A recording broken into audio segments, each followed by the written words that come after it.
ஸ்திரீ. எந்த ஸ்திரீ?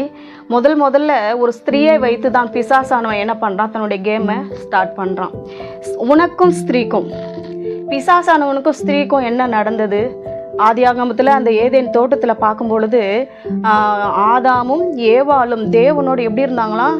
ஒரு பாவமும் அறியாமல் சமாதானமாக குளிர்ச்சியான வேலையில் அவரோடு உலாவி எப்படி இருந்தாங்களா? சந்தோஷமாக சமாதானமாக ஒரு பாவமும் அறியாமல் சமாதானமாக இருந்தார்கள். அதற்கு பின்பு என்ன நடந்தது? தோட்டத்துக்கு வருகிறான் சாத்தானானவன் சர்ப்பத்தின் வழியாக. ஸ்திரீ என்கிற ஏவாள் இடத்தில் வந்து, நீங்கள் இந்த பழத்தை சாப்பிட்டால் சாகவே சாவீர்கள் என்று சொன்னது உண்டோ என்று ஒரு சந்தேகத்தை கிளப்புகிறது. இதனால் அந்த ஏவாள் என்ன படுகிறாள்? ஒரு பலவீனமான பாண்டமாக இருந்ததுனால அவள் வஞ்சிக்கப்படுகிறாள். உடனே அவளும் சாப்பிட்டதும் இல்லாமல் ஆதாமுக்கும் கொடுத்து அந்த இடத்துல ஒரு பாவம் நுழைகிறது.